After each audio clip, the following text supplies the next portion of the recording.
Today we will be speaking with Dr. Riad Sherif, a graduate of IMD's 2001 MBA class, I'm happy to say, who after almost 25 years of a very successful corporate career in companies like Sanofi and Novartis, became in November 2017 the CEO of a biopharmaceutical startup called Oculis. Under Riad's leadership, Oculis has been very successful on the product development side, but also on the financing side, as you closed earlier this year a very successful, oversubscribed Series C round. So Riad, we want to talk about Oculis, and of course, including the exciting challenges and opportunities that you're currently pursuing there. But we also want to talk about the journey that took you there, including why you decided to exit a very successful corporate career to embrace a more entrepreneurial pathway. Is that a plan? With pleasure. Thank you.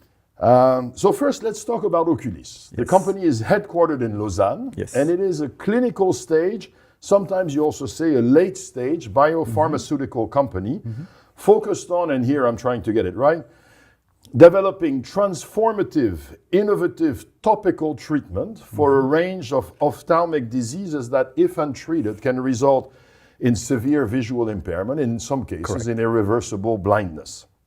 So there are pathologies like AMD, age-related macular degeneration, or DME, diabetic macular edema, that are currently being treated typically through injections into the eye, which is not simple, not cheap, and also not very pleasant for the patients. And you guys have found a way to develop eye drops that administer the drugs in a much more effective way than before, which obviously sounds more appealing than an injection in the eye.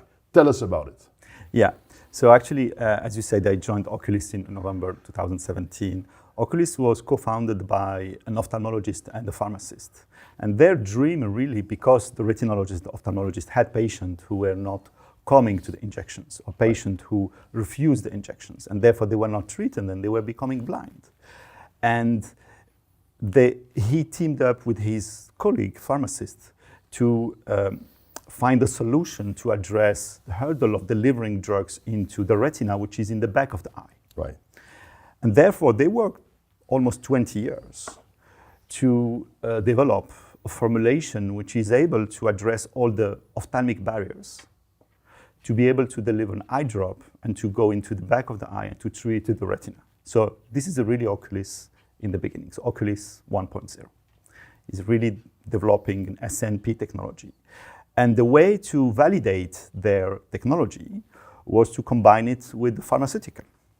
And they combined it with the pharmaceutical, and the good news is it worked. And now we have, for the first time ever, a product which is going to a pivotal trial. Pivotal trial is the last trial before registration. To the pivotal trial to test an eye drop to treat DME, which is a diabetic macular edema, which is a complication of diabetes. Right. Which, of course, diabetes being a disease that is growing exactly. Enormously throughout the world. Exactly. We believe in the world we have 35 million patients with DME. Even in developed, mature world, less than 25% of these patients are treated. So it is an enormous unmet medical need to be addressed with something which is easy to deliver, accessible for patients. And my understanding is that over the last few months, you have reported very promising results in 3 sets of tests showing that the eye drops are leading to measurable progress for the patients. Yes. So actually, in fact, we reported 4. And 4 positive readouts in 4 indications. So we have 2 clinical stage assets. So when we say clinical stage asset, it means that the asset or the candidate are in human trials. Before human, they are preclinical. They become clinical when it is human trial. So we have 2 clinical stage assets in 4 indications, 4 programs. We were lucky to have a successful readout in the 4 indications. These 4 indications are pretty frequent diseases. So first is DME. The second is dry eye, which is believed to to have in the world between 400 and 500 million patients of dry eye. And I've read that dry eye is often also associated with, or is believed to be associated with, how much time we're spending on screen. Yes. So this is again something that is going to be increasingly frequent potentially. Yeah, actually, one of the impacts of the pandemic is we all spend time on Zoom and other tools, and this is actually not very good for our eye in terms of refractive errors becoming the presbyte and so on, but also having dry eye. Yes. Okay. Yeah. So dry eye is the second one, you said? Dry eye is the second one. The third one is uveitis, which is the inflammation into the eye. And the third is inflammation and pain after ocular surgery. In the world, we have more or less 20 million ocular surgeries per year. So this patient where we need to open the eye to treat a cataract or to treat a retinal disease, they need treatment after the surgery to reduce pain and inflammation. So in the 4 programs, our 2 clinical candidates were successful, which is great, which means that for our first asset, it is already going to phase 3, which is the pivotal, which is the last trial before registration. For the second asset, which is, we call it OCS-02, is going to phase 2B. Now, please allow me a potentially naive question on this. Please. So again, the documents I read said the treatment was effective. Will you at some point have to show a comparative effectiveness to the current treatments, which again are much more invasive, but will you have to show how you compare, or is it enough to show that it works? Yeah. So the regulatory pathway to have registration is based on current alternatives vis-a-vis novel product incoming. Right. The regulator considers that an injectable is not a benchmark to an eye drop. Okay. So therefore, we don't need to show equivalence or superiority. If we had other eye drops, yes, we need to show at least equivalence. Yeah. Understood. Yeah. Now, in the end of the day, we believe that actually, so first, injectables are good treatment. Second, we need more. The doctors need more tools to be able to adapt their treatment. Okay. So therefore, our eye drop will not go against injectables. Actually, injectables will not be impacted at all. I think our treatment will be able to treat patient earlier, because in general, patient wait because they don't like a needle into the eye, so they wait. While they're waiting, their prognosis is worsening. So with an eye drop, the doctor will be able to have an early intervention to treat immediately at diagnostic and not waiting. And also the eye drops will be used as combinations with injectables. Okay. In 2 cases at least, when the injectables are not delivering what is expected. And in 50% of the patient, injectables do not deliver what is expected. So we need something else. Or when the patient is not compliant with the injections, it is 1 injection every month. In average, for example, in the US, where we have a very good reporting system with insurance, in clinical trials, patients receive 10 injections per year, 10.3 injections per year in all clinical trials. In a real life, real practice, they receive 3.2 average per year. Wow. So that's a major non-compliance. Yeah, exactly. Okay. So therefore, we believe that we will be able to address these needs. Now, as I mentioned earlier, you've just had a very successful oversubscribed Series C financing round that generated almost $60 million. But even with that, you probably still have to be relatively selective in terms of the studies that you can fund. So would you say that you are in the business of developing new drugs from scratch, or are you more in the business of taking existing compounds / molecules and somehow using your SNP technology to improve their delivery? Yeah. Actually, what really drives us is to address major unmet medical need. We really start from what is needed today in the market. Okay. Our capabilities are being able to develop drugs. So therefore, we start with what is needed today into the market. And based on the unmet medical need, we develop new drugs. In fact, our 2 new drugs, one uses SNP, the second one does not use SNP. Okay. Yeah. So definitely that one was developed by you guys. Yeah. Okay. And does not use SNP. And it was by design because our aim was to de-risk the portfolio. Okay. So therefore, and in fact, the two drugs are both first in class. And this is what drives us. What drives us is really to be able to address major unmet need with innovative, transformative, differentiated product. And this is what is. But topical, meaning eye drops. I would say today the topical, we are not married only to topical. Okay. We might do something else in the future. Really what drives us is how we can respond best to major unmet medical need. If it is topical, is fine. If it is injectable one day, perfect. Now, this SNP technology, I thought was quite interesting, and right now obviously is applicable to eye drops. Could it become applicable to other sorts of drops or other forms of pathologies? Yeah, so actually the SNP technology is a technology which allows a product to reach a certain pharmacological characteristics. And therefore, this technology can be used in systemic injections, for example, can be used in ENT, so other areas of the body. Our focus is ophtha. Now, we might partner with somebody else in the future to leverage SNP technology in other areas. Okay. Yeah. So it could be applicable, and maybe totally. not by you necessarily. Not by us. Because you're specialized in the eye, Exactly. but you could partner with other folks. Exactly. So there's hope for other pathologies also. Yes. Now, why is Oculis headquartered in Lausanne? Of course, IMD has its base in Lausanne, so we understand that it's a great place to be and to live, but the cost of living is pretty high. Why did you choose to be in this area? I think Switzerland offers many benefits. First, it is in the middle of Europe. Second, it offers predictability. It is a stable country. In business, we like stability because we have already surprises in business, so we don't like other surprises. I think there is a talent pool which is great. There is a very positive ecosystem with IMD, EPFL, CHUV as well.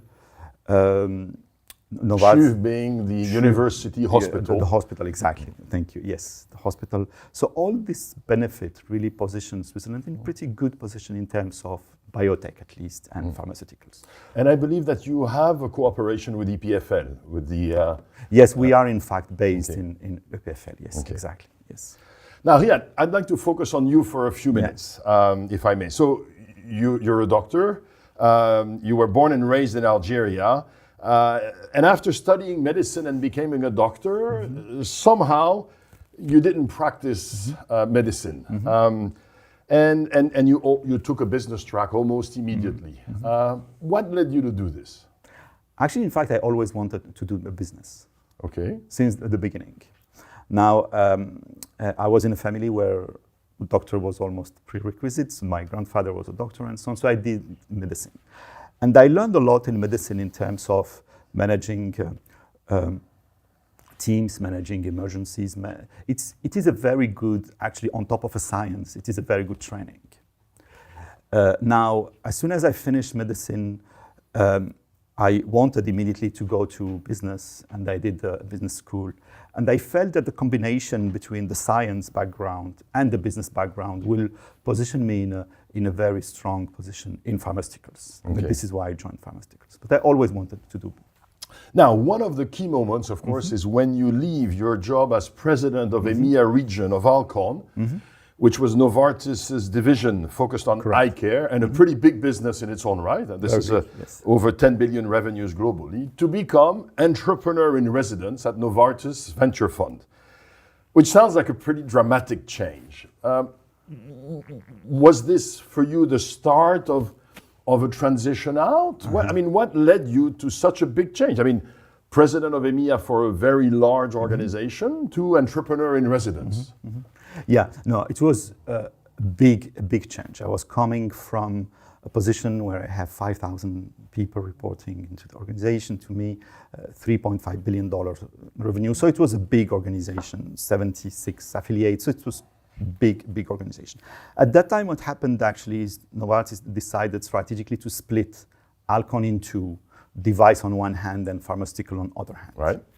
And I had a few alternatives. One of them was to come back to similar position in Novartis Pharmaceuticals, or one of them to do something else.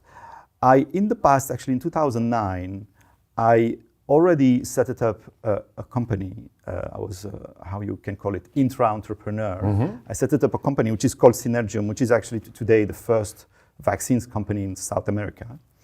So I already tested what a startup. So, and I felt perhaps it was the moment to move to the startup world. I always wanted to move at one point of time to the startup world. Okay. But I didn't know how VCs operate. It was totally new for me, completely new. So I asked Novartis to join the VC NVF and to learn what they do, and then we see after. What happened a few months after, I realized that actually I liked operations. Okay. And with my boss, I said, listen, I really would like to come back to operations. He said, listen, you are an expert in ophthalmology. Find the company which you really like, and we will finance it, and you will become the CEO. And this is real. This is what happened. When I look at Novartis and or Alcon, mm-hmm. the technology that that Oculis is developing and the capabilities that Oculis has, clearly, when you said earlier we're not going to compete with injections, but when you become a preventive treatment, you are a little bit competing with. And so one of the questions I had in my mind was, why isn't Novartis or Alcon owning this? Is this the case of a company or of large incumbents that are having difficulties disrupting themselves? Yeah. So because their technology is, of course, is more injectable. Yeah, injectable. No, you are totally right. And this theoretically might happen one day. Now, from our perspective, we want to make sure that we are a sustainable, profitable company. Therefore, this is our focus. If there is one day somebody interested, we will see it and see what makes sense. But our focus is really not to look for a potential partner or buyer, but to make it successful and sustainable as a standalone company. No, I understand that. I guess I'm asking myself the question from the Novartis / Alcon point of view. Sometimes, organizations that have a solution have difficulties investing actively in solutions that are not theirs. Yes. Sometimes look inferior to theirs initially. And so is this one of those cases? I mean, I would say... would you have advised Novartis to say, let's buy this thing immediately and let's do this inside, or it's not possible? I think I would have advised them if I was in a Novartis or Alcon or somebody else. Now you are right, in big companies we tend to focus on in-house, on what we do in-house. It is just a big company general behavior. Yeah. So somewhere, maybe somebody missed this. So far. Now, speaking of investors, I noticed that you have on your website at least 12 of them, yes. and that are listed. Now, you raised about $100 million so far, but you could have probably had less than 12 investors. So what led you to this decision of having more investors? Is this better for you? Is this easier? What are the costs and benefits of having more investors rather than less? Yeah, I think there is a benefit, a big benefit actually. So first we have only professional healthcare global investors. Okay. So they know this business, this is what they do. We do not have any agnostic investor. So we have fully... So no general VC, no. It's basically they're all specialists. All specialists in healthcare. This is the first thing. And what I discovered, I have to say, in this 3-4 years experience, is actually beyond the cash, which is of course important.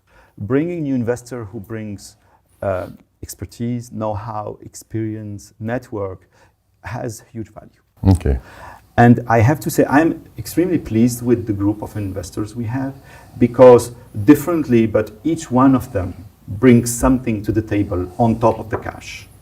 So therefore, I feel that we are a small team, but actually our investors sit in the board and bring value to the board in terms of strategic guidance or experiences they saw elsewhere and they shared with us and so on. So it's good to have a solid investor base. Interesting. Yeah. And no competition between them, no jockeying for position? No. Okay. At least not in front of me. Okay. Coming back to you, let's assume that one of your classmates from 20 years ago calls you and says, Riad, I heard things are going really well for you and I'm thinking of pursuing an entrepreneurial venture myself. What would lead you to encourage him or her? What characteristics are necessary to be successful in the transition that you've been operating? Yeah. I think to be successful as an entrepreneur, you need to work a lot. You need to accept that you need to work a lot. You need to be resilient, and you are here to solve issues and problems. And you have more problems than good news. You need to be able to have a strong network. You need to be able to communicate. You need to be able to sell constantly your company to investors, because you do not stop selling it, to be able to raise money. But in the same time, you have a fantastic freedom to do what you believe right for your company. So therefore, if you want to be somebody who works a lot, is very resilient, fight all the time for the company, build solid network, solid ecosystem around him or her, and have the freedom and live well with the freedom, because the freedom comes with risks. You are not within a box. It's open. How important was it to be a subject matter expert? So again, you're a medical doctor, but you had also worked at Alcon, and so you had some experience in ophthalmology. Could you have done something in a different industry, or if in the healthcare industry, could you have done a pathology that you didn't know about, or do you need some subject matter expertise to be a strong entrepreneur? I think you need to know the business. I think not knowing the business is not an option. And even further, investors will not invest on a team because they invest on a product, but they invest on a team as well. Because their belief is that if the product does not work, if they have a good team, the team will be able to turn it around. Right, and to pivot or to do other things. Therefore, being expert in what you are doing is important. I would have been able to do it in the rest of healthcare, but not outside healthcare. Okay. Yeah. Now, looking at your bio, I actually noticed that over the years and alongside your full-time job in these two large organizations, you also had some extracurricular activities. You were serving on the board of this, or you were an advisor to that. Why did you choose to invest time and energy in these other activities? No, I always did it. I think for me it's a part of contributing to the society where you are, or the ecosystem where. Okay, so part is giving back? Part is giving back. The other part is really building your network. And you cannot imagine how much it is crucial when you are a CEO, who is basically a position where you are alone.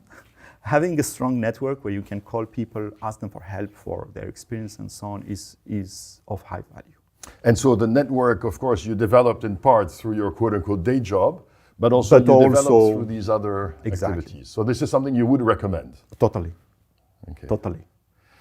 Now, the company has been growing, and you've been beefing up the leadership team.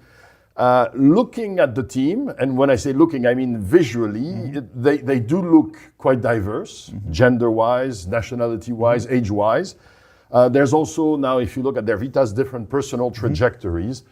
How much of this diversity is by design? Or it just happened? Actually, so my only focus when I hire somebody is competence. Okay.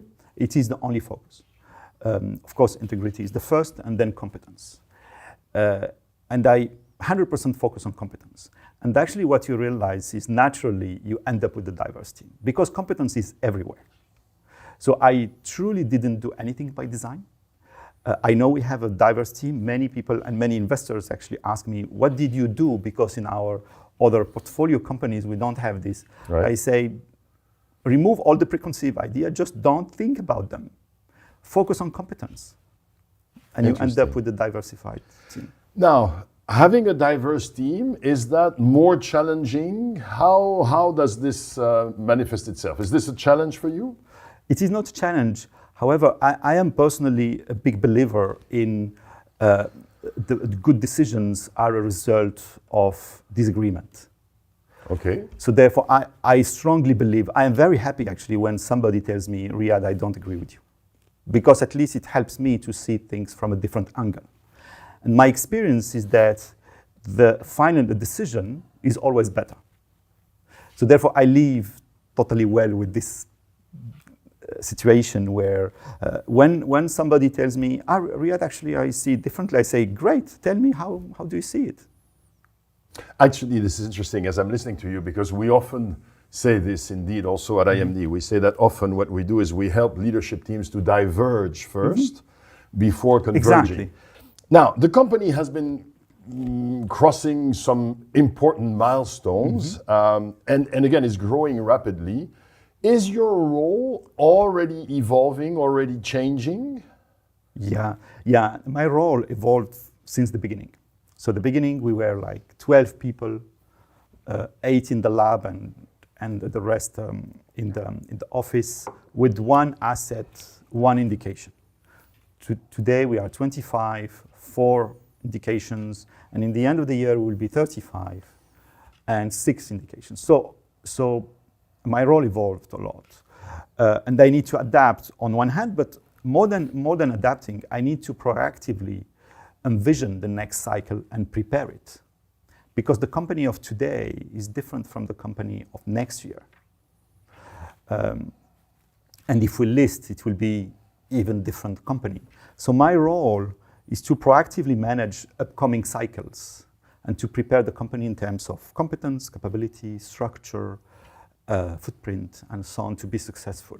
So how I organize myself is I ask my team to focus on day-to-day or the next 6 months or 12 months, maximum 12 months. I don't want them actually to do 12 months and to deliver what we have in our plan. But my role is to have an oversight of what we are doing today, but to think about next 24, 36 or 5 years. And what we need to do today to be ready to succeed in the future. So my role evolved all the time, and I really love it because of this evolution.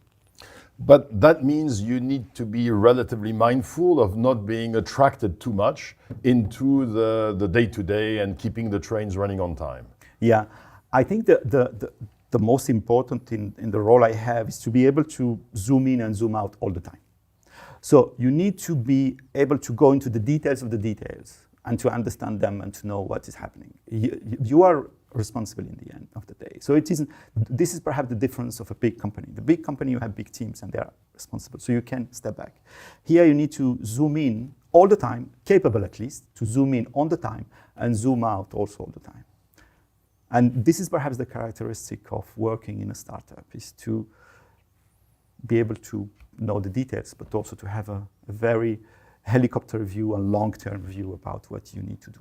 Is this a skill that one develops? I mean, are you sometimes telling yourself, don't stay too long here, or do you have an internal dialogue that encourages you to do this, or does it come naturally? I dialogue all the time with myself. I think so, most probably both. Most probably both. I have a very strict discipline in terms of managing my time. Extremely strict. Tell me about this. This is the only thing I have, is time actually. This is the only thing I can manage. So I am very focused on how to manage time based on the current project and time based on the future. So the only thing where I'm careful therefore is my agenda. So I do simple things. I don't accept meetings if I don't have an agenda and I don't have a goal. If I need a meeting 15 minutes, I don't block my agenda an hour. I do these very simple things, which allows me to... But very deliberately. Yes. Okay. Which allows me to find time to think about how I should prepare Oculis for the future. Now, you mentioned a very rapid growth in terms of the number of indications. Yes. in the pharma industry, sometimes it takes 10 years to get new drugs. Yes. How do you manage on one side, the curiosity and the interest in finding new solutions with the need to retain enough focus to be able to progress rapidly? Yeah. So basically, in the company, we established two work streams. One is execution. And execution in my mind is if we say we need to deliver this, we need to deliver this with on time, the right budget. And this is execution. And execution for me, for example, in the sixth indication, we have 4 which are execution. They are approved. FDA, which is the US regulator, is supporting us. We need to execute. And the second work stream is transformation, is how we transform this company. And we were discussing about it in the beginning about small, originally Icelandic topical company with one asset to cutting edge of the global company. And this is the transformation phase. And the transformation work stream is how we enrich our pipeline, how we address other unmet medical needs, and how we finance them. One of the questions I wanted to ask you is, what's the plan going forward? Is the plan to develop an independent global company, or is the plan at some point to grow the company enough to become a very attractive target for one of the larger players? Yeah, I think our plan, at least my plan, is to develop a standalone, solid company which is able to grow and to deliver sustainable growth and profit. Okay. But this is really my only goal. Now, if one day we have a partner who is interested to partner or to do something else, we will be always open. But you will be attractive only if you can do it alone. Of course. If you cannot do it alone, you are not attractive. But this or is at why least you're not going to get a very good valuation. Exactly. But this is why I don't ask myself about this. I'm just focused on building profitable, successful company. Now, in light of the very solid results that you got from your clinical trial, the promising SNP technology, do we already know that Oculis is going to be a great success, or are there a few must-win battles and a few potential pitfalls that you still have to overcome? Yeah. So as you may know, in pharmaceuticals, till you didn't finish all your clinical trials, you don't know. Okay. Because this is biology, and you don't manage, you don't there control. There could always be some form of side effects. Exactly. Okay. Exactly. So therefore, you have always a risk till approval. And this is why in our transformation work stream, we are working on enriching and broadening our pipeline and going to major unmet medical need, going with innovative and differentiated assets to be able actually to manage your risk at the portfolio level. In terms of clinical trial, you just need to do them perfectly well with the highest quality possible. Now, if it works, great. If it does not work, this is biology. But as a company, the only way to de-risk your clinical trials is you de-risk it at the portfolio level by having a broad portfolio. As I'm listening to you, one of the things that strikes me is the discipline, the sharpness and the discipline. You seem to be very, very clear on who needs to do what when. You want to focus people on specific responsibilities. Sometimes in large companies, there are these mixed responsibilities and 5 different people doing. Here you sound very disciplined and very sharp. Yeah, I'm a big believer in focus. I think if you are focused on something, you tend to deliver better results with higher quality. And I am a big believer in being accountable and having also a very specific team managing a specific task. You raise accountability. I want to ask you one last question. It's a more personal one. And of course, here you see the professor of leadership. You said earlier, I have a rich internal dialogue. What kind of things do you tell yourself? How does this internal dialogue work? Because it suggests reflectiveness, right? The internal dialogue suggests that you're reflecting on how you're functioning and you're influencing yourself in some directions. Yeah. You ask yourself about first your decisions. You ask yourself about the context, and if the context is changing, you ask yourself also, I mean, I have a team, so I need to make sure that they are happy, motivated, focused on delivering the maximum they can deliver. And managing a diverse team sitting in the US, in Europe, and now in China is a challenge. So, and without reflecting and asking yourself constantly if your decisions, if what you are doing is right, you might do mistakes. I mean, the only thing which is guaranteed is we do mistakes, all of us. So therefore, the only way to reduce the number of mistakes is you reflect. So therefore, yeah, no, I reflect, yeah. But at the same time, you still manage to be quite decisive. Yeah, no, so I have two processes in my mind. One is I reflect, I think, but as soon as a decision is made, it is a decision. We don't come back. We don't come back at all unless there is a reason, very concrete reason. New information. New information. So for example, when we decide something and somebody in the organization comes to me saying, I want to do this, my first question, I'm not interested actually about what he or she wants to do. I'm interested what happened. Is there anything different? No, we don't change. Focus and deliver. If something changed, then we reopen and we discuss it. But you need the discipline decisions. Yeah, once it is decided, it's over. I had a pharmaceutical client many years ago who had a very nice say. They said, we can only start having a good discussion after a decision has been made. Yeah. And I think you've probably seen this in some, maybe not in the two organizations you worked for, but it sounds like you have really solved this and saying, look, we talk, then we decide, and then we do. Exactly. I have a process where I would like the process to be totally unconstrained. And we discuss about everything, and we brainstorm, and we consider everything. Then it's like funeral, and then we select what might make sense, and then we take a decision. As soon as the decision is taken, we need to move to execution. And execution means discipline and focus. Very interesting. So it's really these two parallel processes as you were describing them earlier. Yeah, thank you very much for your insights, and best wishes to you and to Oculis. Again, as we were saying, some of the pathologies that you're addressing are pathologies that a growing number of us might encounter sometime in our life, and so we're very much rooting for you. Thank you again. So much for your kind invitation. Thank you.